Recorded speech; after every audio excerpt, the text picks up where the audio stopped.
Sword Art Online is the best anime of all time. You serious? The Spider-Man movie is a masterpiece. It's packed with heart, humor, and action that sticks with you long after the credits roll. The film gives us a Peter Parker who's relatable, struggling with responsibility, love, and loss in ways that feel real. The villain, Green Goblin, is complex and interesting, making him memorable and engaging. Sword Art Online is the greatest anime. I'm gonna put some dirt in your eye. In contrast, Sword Art Online is a complete disaster that should go back to formula. It's a soulless mess of bad writing, bland characters, and forced drama. The protagonist is just some overpowered guy who's great at everything for no reason. The villains are boring, one-dimensional, and have no motivation. There's nothing to care about, just a bunch of cringeworthy moments that make you wonder why you're even watching. Sword Art Online is bad. No, please. Please don't say that. Spider-Man is on a whole other level. It's emotional, entertaining, and unforgettable, while Sword Art Online is lazy and fails at everything it tries to do. Stings, doesn't it? Sword Art Online doesn't even deserve to be mentioned in the same breath as Spider-Man. Misery, misery, misery. That's what the Sword Art Online fans have chosen. If you're a Sword Art Online fan getting upset by this, I missed the part where that's my problem. Gonna cry? Here's why Spider-Man is much better. While on a school trip, nerdy high school student Peter Parker gets bitten by a genetically engineered spider. As a result of this, he gains incredible spider-like powers. After witnessing the death of his uncle, Peter decides to use his abilities to become the crime-fighting superhero Spider-Man. But things get difficult when an evil maniac known as the Green Goblin starts terrorizing New York City. It's up to Peter to stop him. In this video, I'll break down the 2002 Spider-Man movie. Let's get started. The movie begins with some voiceover from the protagonist Peter Parker, and he tells his story. Peter is a nerdy social outcast in everyone's punching bag. He chases after a bus as he lacks punctuality, and the class is headed on a school field trip to Columbia University's science department. We also meet Harry Osborn, Peter's best friend, and his father Norman. We're quick to learn of Norman's line of profession as he states that he's something of a scientist himself, and Peter praises his work in nanotechnology. Peter apparently knows a lot of fun facts about spiders. It's too bad that he doesn't get to share these facts to impress Mary Jane, the girl he's had a crush on since before he knew he liked girls. As Harry steals Peter's fun facts to make conversation with Mary Jane, we as an audience learn that there are 15 genetically engineered super spiders in the facility. However, one of them has gone missing. The scientists and researchers at this department should have done a better job at keeping the spiders secured. This kind of reminds me of a different movie, something with dinosaurs. Anyway, shortly after, Peter is bitten by what we can only assume is the missing spider. Peter should seek medical care right away. Bites from venomous spiders can cause serious problems if left untreated. Cut to Oscorp, the company where Harry's father works at. There's a man riding a glider during a demonstration to the military board members. That's not important though, since it's already been seen by them. We soon find out that the board members are solely interested in the human performance enhancers, which results in the side effects of violence, aggression, and insanity. Oscorp is on thin ice right now, as a competing company called Quest Aerospace has developed a prototype exoskeleton that will enhance the future of man and defenses. We then move to Peter's house. Here we meet Peter's aunt and uncle, May and Ben. Peter comes home and immediately goes to sleep as he's not feeling well. His body is going through a major transformation. As stated before, Peter should get some medical treatment for that spider bite. During this time, while Peter is changing, Norman Osborn is desperate and decides to test the human performance enhancers on himself, since they'll lose a military contract soon if Oscorp can't provide any results. Norman ends up going insane and he kills his assistant, Dr. Strom. Peter wakes up the next morning with a more muscular physique. He also doesn't need his glasses anymore. In the meantime, Harry finds Norman passed out on the floor of his home and can't remember what happened last night. It's explained to Norman that Dr. Strom was murdered. The flight suit and glider have also been stolen from Oscorp.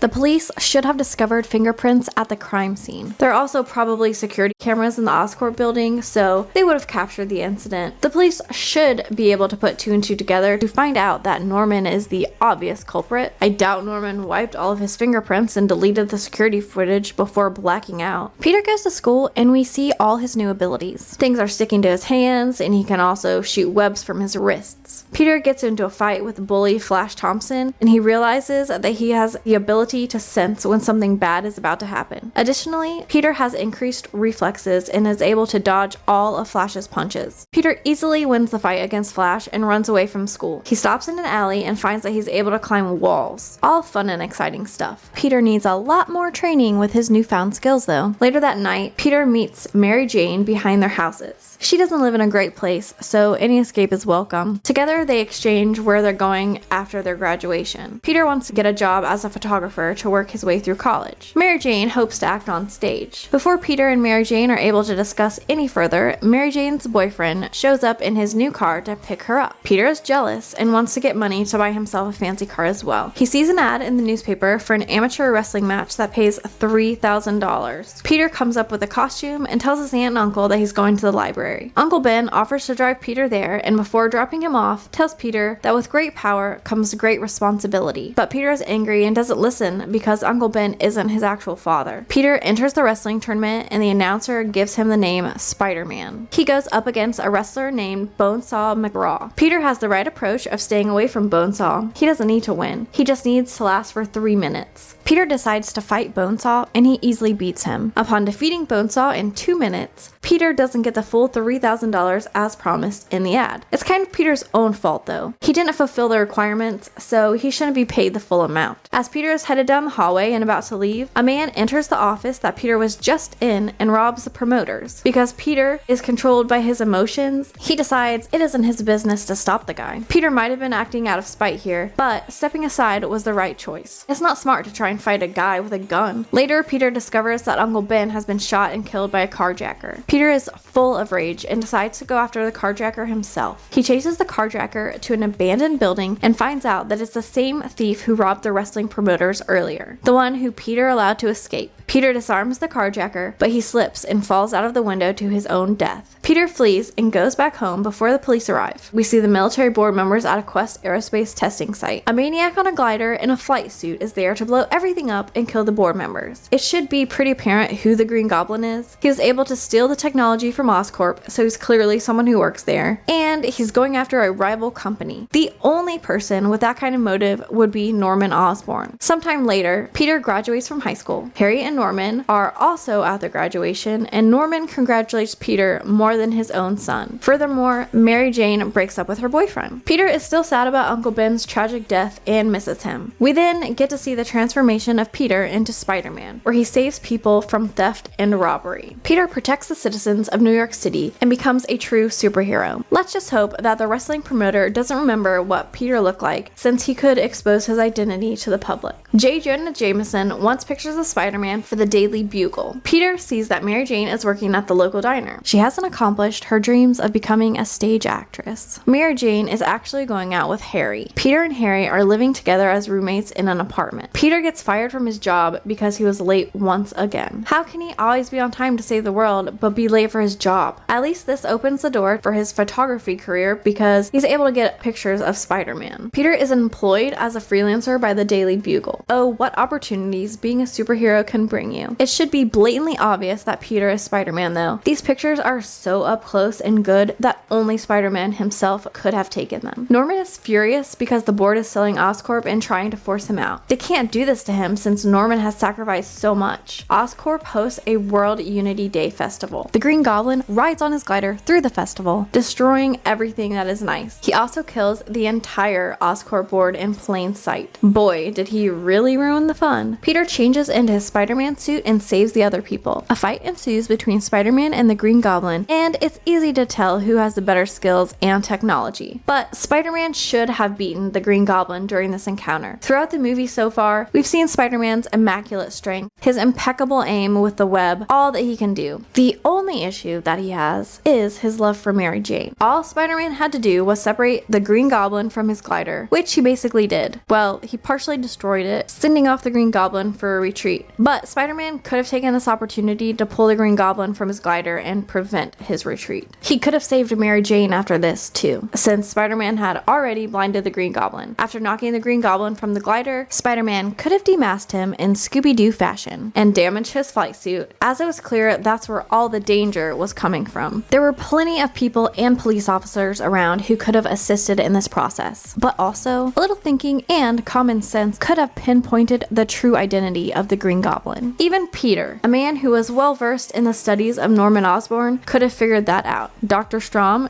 dead. Board members of Oscorp, dead. Nanotechnology? I'm really not sure how so many people have missed the link here. The important thing during this scene is that Spider-Man saves Mary Jane. All is well in the world, and all is redeemed for now. Spider-Man doesn't even disguise his voice when he's talking though, so Mary Jane should know that it's Peter. Not to mention the fact that Mary Jane saw Peter had super strength during the incident with Flash at the school. Peter is determined to stop the Green Goblin. We see Norman going through his Dr. Jekyll and Mr. Hyde phase. Norman becomes aware of all the bad that he's done due to the side effects of his performance enhancers, and we get a glimmer of what's to come. The Green Goblin plans to get Spider-Man to join his side. It's honestly not a bad idea at all. The Green Goblin has a point. Imagine if Spider-Man paired up with the bad guy. You've got a dude on a hoverboard that can fly anywhere he wants, and a younger dude that can basically fly through the sky as long as he has something to attach his web to. I see where he's coming from. Keep your friends close, but your enemies closer. Unfortunately, they'd be better off on their own, as a team would just be pointless. Who would be the sidekick? Definitely not Spider-Man. He's done with being the second best. The Green Goblin attacks the Daily Bugle since he wants to find out who's taking the pictures of Spider-Man. This was unnecessary. The photographer should be credited under the picture, so Norman could have just read the newspaper himself to find out who took the pictures of Spider-Man. The Green Goblin attacks J. Jonah Jameson, but he insists that he doesn't know anything. Spider-Man comes to save J. Jonah Jameson, but the Green Goblin puts him to sleep and whisks him off to who knows where. In their isolated location on top of a random building somewhere, the Green Goblin tells Spider-Man that in spite of everything he's done for the people of this city, eventually they will hate him. So why bother? The city wants Spider-Man to fail, so there's no point in being good when you'll just end up being hated. Then the Green Goblin tries the fear tactic. He says that he could squash Spider-Man like a bug right now. That's not exactly the thing I would say if I wanted someone else to join my team. Threats aren't how you make friends. If the Green Goblin had any intention of harming Spider-Man, then he should have just done it already. It would have been a better swaying point. The Green Goblin doesn't even stay for an answer. He just flies off. What was the point of all of this? Didn't want to fight again? Still not recovered from the last encounter? Maybe the Green Goblin wanted to make it seem like a dream for Spider-Man. The Green Goblin could have also unmasked Spider-Man to find out his true identity, but he didn't do that for some reason. Of course, in the coming days, headlines are released. The city has turned on Spider-Man and wants him arrested. Peter goes to see his best friend's girlfriend, Mary Jane, again. Peter offers to buy Mary Jane a cheeseburger, but she's going out to dinner with Harry. Mary Jane runs off, but she gets attacked by a group of ruthless thugs. Luckily, Spider-Man saves her. In return, he discovers that at least one person in the city likes him, and as a thanks for saving her, he receives an upside-down kiss from Mary Jane. This is cheating since Mary Jane is currently in a relationship with Harry, but I don't know where this sits on the moral scale of superheroes. Making out with your best friend's girlfriend results in nothing, but not interfering with a dangerous robber results in the death of your uncle? Interesting stance Marvel took there. But once again, Peter isn't even disguising his voice when he's talking, so Mary Jane should realize that he's Spider-Man. He even stated that he's in the neighborhood, which is the exact thing Peter said to Mary Jane a few minutes ago. The next day, Spider-Man is able to redeem himself and saves the baby from a burning building. But it's also here that he has his next encounter with the Green Goblin. I guess I should also point out that the Green Goblin didn't even give Spider-Man a whole day to think about his answer. The headlines proved him right, and Green Goblin was like, well, okay, I guess he'll see the truth to my warning. If he wasn't going to give Spider-Man the chance to think about it, then he should have just stayed the day prior. He had the upper hand since Spider-Man was under the effects of the sleeping gas, so he shouldn't have given up and flown away. Moving forward upon Spider-Man's rejection, the Green Goblin decides that it's time to destroy Spider-Man. Spider-Man fights the Green Goblin and is able to dodge 2 of the spinning discs, but gets cut in the arm by a third. Spider-Man could have pretended to join the Green Goblin and then knocked him out when his guard was down. Once the Green Goblin realizes he's on the losing end of the fight, he runs off like a hurt child, and it's time for Thanksgiving dinner with the other characters at Harry and Peter's apartment in the city. It's interesting how up to this point, Peter, or anyone else for that matter, hasn't tried to find out the identity of the Green Goblin. No one really cares about the terrorization around the city, just the fact that Spider-Man may be colluding with him. Apparently, who's with who is more important than actually finding and stopping them. Norman arrives at the apartment and brings a fruitcake. Harry introduces Mary Jane to his father. Peter goes to his room and hides on the ceiling as the rest of the characters come in. A drop of blood falls from Peter's arm, and Norman Norman somehow hears this. Peter could have used his other arm to cover his wound and prevent the blood drop. After trying a new hiding spot so he isn't discovered, Peter shows up through the front door with a can of cranberry sauce, but he doesn't take the few minutes that would be needed to cover up his wound. Norman sees Peter's cut and realizes that he's Spider-Man. Norman makes up an excuse and leaves, while insulting Mary Jane loudly enough for everyone to hear. Dad of the year, truly. Norman and the Green Goblin believe that Spider-Man is invincible, but Peter can be destroyed. They plan to make Peter suffer and wish that he was dead. Then they'll grant that wish. In order to accomplish this, the Green Goblin targets Aunt May and attacks her while she's praying. This plan may have worked had Aunt May not seen the Green Goblin. Had it been someone off the streets or a robbery gone bad, it may have worked. Peter might have decided that there's no hope for the world and that he wants to punish all that is bad, but that's not what happened. Instead, this attack has fueled Peter's anger and aggression towards the Green Goblin, and Aunt May is sent to the hospital. Peter figures out that the Green Goblin knows who he is. During Aunt May's recovery, Peter stays by her bedside. He watches over her and wants to make sure that there wasn't a lasting impact from the attack.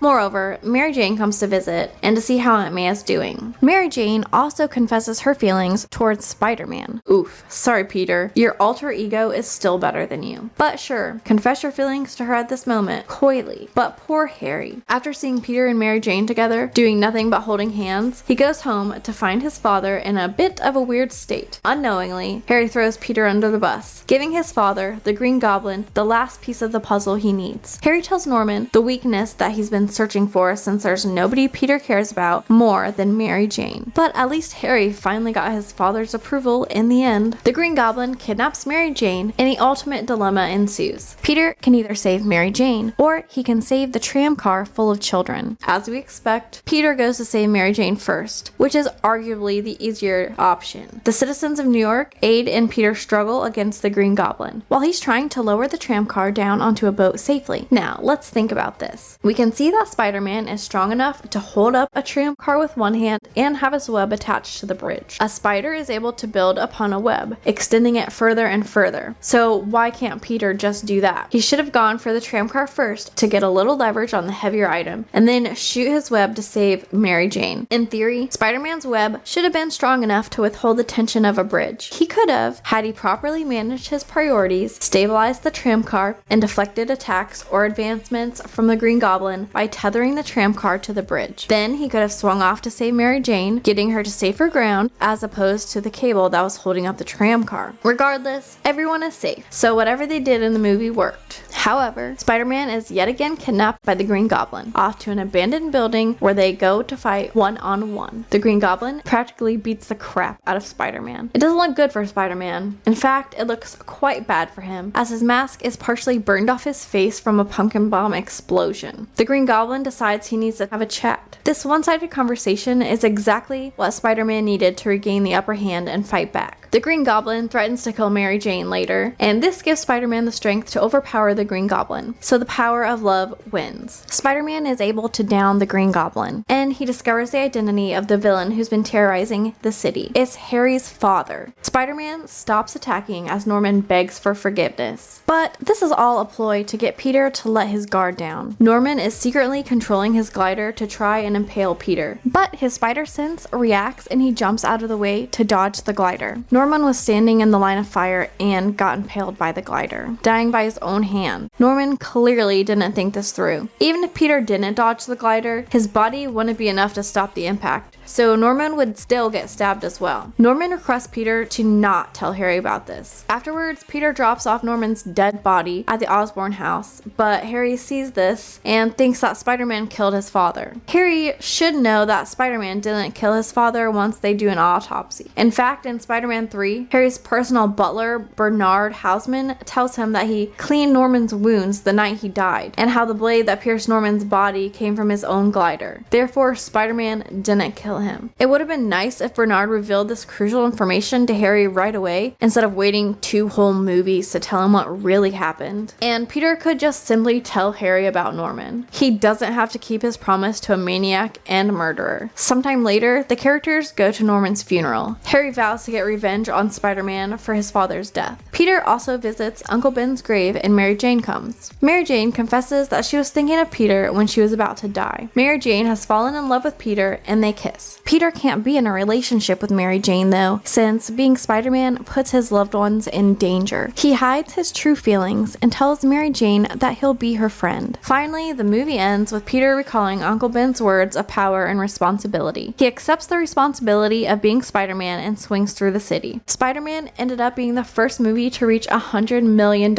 in a single weekend, and it was the most successful comic book film at the time. Spider-Man received positive reviews from critics and audiences alike. It ended up being the third highest grossing movie of 2002 and the sixth highest grossing movie overall at the time of release. The success of the first Spider-Man movie spawned two sequels, Spider-Man 2, which came out in 2004, and Spider-Man 3, which came out in 2007. Furthermore, Willem Dafoe will reprise his role as the Green Goblin in 2021's Spider-Man No Way Home movie. What did you think of Spider-Man? I personally thought it was really great. The characters were awesome and the action was amazing. It still holds up to this day, and I'm definitely looking forward to watching more Spider-Man movies. Which movie or anime should I do next? Leave a suggestion. Be sure to also check out some of the other videos on this channel. Well, that's it for this video. If you enjoyed it, make sure to subscribe so you never miss a future upload. Thanks for watching, and I'll see you in the next video. As you can see, Spider-Man is just pure awesomeness. The movie has fantastic writing that still shines even years later. It's packed with fun, excitement, and so much heart that you can't help but enjoy every minute of it. Whether it's the thrilling action, the relatable characters, or the iconic moments, Spider-Man delivers on every level. It's the kind of movie you can watch over and over without getting tired of it. Now let's talk about Sword Art Online. Or actually, let's not, cause it's just boring. The story is dull, the characters feel flat, and it's so predictable it's painful. Watching it feels like a chore, and by the end you'll be wondering why you wasted your time. Seriously, don't bother. Go watch Spider-Man instead and actually enjoy yourself. It's a story with heart, action, and characters you can actually care about. Every bit of its popularity is well earned because it gives fans something truly awesome to enjoy. Now, Sword Art Online? That's a different story. It's honestly shocking how anyone can unironically like it. The characters are shallow, the plot is a mess, and it constantly tries to act like it's deep when it's really just embarrassing. It doesn't deserve the hype at all. Thanks for watching. If you're tired of Sword Art Online getting more credit than it deserves, you're in the right place. Subscribe for more videos where we rip Sword Art Online to shreds because, let's be honest, it deserves it. Bland characters, boring story, and cringe-worthy writing. It really is just bad. If you want to watch an anime that's actually good, skip Sword Art Online and check out JoJo's Bizarre Adventure, Stone Ocean instead. It has awesome characters, a wild story, and non-stop creativity. Basically everything Sword Art Online isn't. Don't waste your time on garbage. Watch something great. Hey, fellow anime lovers, are you tired of the same old boring and bland anime? Do you crave something unique and totally bizarre? Well, look no further because JoJo's Bizarre Adventure, Stone Ocean is here to blow your mind. This anime is so epic that you'll be questioning your reality after every episode. It's got action, adventure, and a whole lot of weirdness. And let's not forget those classic JoJo poses that will have you striking a pose in your own living room. So, if you're ready for an anime that's truly out of this world, then strap in for the wildest ride of your life. In this video, we're going to explore why JoJo's Bizarre Adventure, Stone Ocean is not just good, but totally great. The anime tells the story of Jolene Cujo, a young woman who gets thrown into prison for a crime she didn't commit. But this isn't just any old prison. This place is crawling with stand users, which are like superpowers that people can use to do some really offbeat stuff. Jolene has to fight for her life and clear her name, but luckily she's got a ragtag group of allies to help her out. And let me tell you, these folks are anything but normal. Together, they battle their way through an endless stream of bizarre enemies, all while trying to uncover the truth behind Jolene's imprisonment. If you're looking for an anime that's equal parts action, humor, and just plain weirdness, then JoJo's Bizarre Adventure, Stone Ocean is the show for you. JoJo's Bizarre Adventure, Stone Ocean has some of the most unique and entertaining characters in anime history. These characters are like a box of chocolates. You never know what you're going to get. One minute you might be rooting for a sentient plankton colony, the next you could be cheering on a weather-controlling prisoner with a cool demeanor and a killer backstory. And let's not forget about about the main protagonist, who's so tough and resourceful, she could probably take on Godzilla with just her bare hands. These characters are like a dysfunctional family, but instead of arguing over who left the milk out, they're fighting supernatural beings. They're so fascinating, you'll want to learn more about them even after the series is over. Hold on to your hats, folks, because the characters in JoJo's Bizarre Adventure Stone Ocean experience more development than a caterpillar turning into a butterfly, and it's just as beautiful to watch. These characters start off as rough diamonds, with all their flaws and quirks on full display, but as the story progresses, they go through some serious growth and change, like they just went through a personal renaissance or something. It's like watching a plant grow. At first, it's just a tiny seedling, but as it gets watered and nurtured, or in this case, beaten up and thrown into a bunch of death-defying battles, it grows and blossoms into something magnificent. And the best part? This growth isn't just limited to the main characters. Even the side characters get their chance to shine and develop like they just got a promotion or something. It's like the writer took a bunch of characters and threw them into a giant blender, then poured out a smoothie that was packed with flavor and character development. These characters are more than just cool poses and witty one-liners. They're complex and multi-dimensional beings who deserve to be explored. The writer is a master of storytelling and character development, and they know how to make even the most unorthodox characters relatable and human. So sit back, relax, and enjoy the ride, because you're in for a character development extravaganza. Additionally, JoJo's Bizarre Adventure Stone Ocean has a story that's more compelling than a mystery novel written by a psychic detective. From the very first episode, you're thrown into a world of supernatural powers, prison breaks, and a whole lot of craziness. And speaking of the plot, it's not just a random mishmash of ideas, there's a clear direction and purpose to it all. Every twist and turn is carefully crafted to keep you on the edge of your seat, like a roller coaster that's been designed by a mad scientist. There's heart and emotion too. You'll find yourself laughing, crying, and cheering along with the characters as they go through their trials and tribulations. The story moves along at a pace that's just right, not too slow and not too fast. And it's not just the action scenes that keep you engaged, there's always something happening, whether it's character development, plot twists, or just some good old-fashioned absurdity. You'll never find yourself looking at your phone or nodding off, because there's always something to keep your attention. There's also moments of downtime and reflection that give the story room to breathe. It's like taking a break from a marathon to catch your breath before diving back in. And speaking of marathons, you'll find yourself binge-watching episode after episode without even realizing it. Before you know it, it's 3 a.m. and you're still watching, but you don't care because it's just that good. The writer knows exactly how to keep you engaged and entertained, and they're not afraid to throw in a few curveballs to keep things interesting. Moreover, JoJo's Bizarre Adventure Stone Ocean has fight scenes that are very awesome and entertaining. Each battle is like a dance, but instead of a waltz, it's a deadly, high-stakes fight to the death. The characters use their unique powers and skills to create battles that are as creative as they are intense. There's also strategy and clever tactics involved. It's like playing chess, but with powers that can turn your opponent into a donut or summon a giant frog. And speaking of powers, the stands in this series are some of the most creative and bizarre you'll ever see. Each one has its own unique abilities and weaknesses, and the characters use them in ways that are both surprising and entertaining. You'll find yourself rooting for the main characters in each battle and feeling their pain when they get hurt. It's like watching a really good sports movie, but with more poses and flamboyant outfits. The fight scenes are creative, intense, and just plain fun to watch. Get ready to cheer on your favorite characters as they face off in battles that are as strange as they are awesome. From the peculiar and unusual character designs to the bizarre powers of the stands, everything about this anime is a little bit off-kilter. It's like the creators took every crazy idea they ever had and put it into one show, creating a world that's both bizarre and brilliant. One of the things that makes JoJo's Bizarre Adventure Stone Ocean so unique is the way it blends different genres and styles. It's part action, part comedy, part horror, and part, well, we're not even sure what else. But somehow, it all works together to create an anime that's both unpredictable and unforgettable. JoJo's Bizarre Adventure Stone Ocean is a one-of-a-kind anime that's both wacky and wonderful. It's like a fever dream come to life, with a world that's both unpredictable and endlessly entertaining. This anime is like nothing you've ever seen before. JoJo's Bizarre Adventure Stone Ocean has animation so fantastic, it's like Michelangelo himself came back to life and started making anime. Every frame is like a work of art, with colors so vibrant and animations so fluid, you'll swear you're watching a 3D movie. It's like watching a kaleidoscope come to life, with each movement and detail carefully crafted to perfection. And speaking of details, this anime is chock full of them. From the intricate designs of the characters' outfits to the smallest movements of their stands, every detail is carefully animated to create a world that's both unconventional and wonderful. It's a visual feast for the eyes, with details and colors that will leave you in awe. But it's not just the visuals that are amazing, the sound design is top-notch too. Every punch and cackle is like music to your ears, with sound effects that are as satisfying as they are hilarious. Every sound effect is carefully crafted. The excellent voice acting is also a standout feature, which is as over-the-top and entertaining as the characters themselves. Each actor brings their own unique flair to their roles, creating a world that's both bizarre and captivating. The music is top-notch too. From the opening and ending themes to the background music, each song is like a symphony of epic proportions. You'll be humming them for days. It's like having your own personal soundtrack to the adventures of Jolene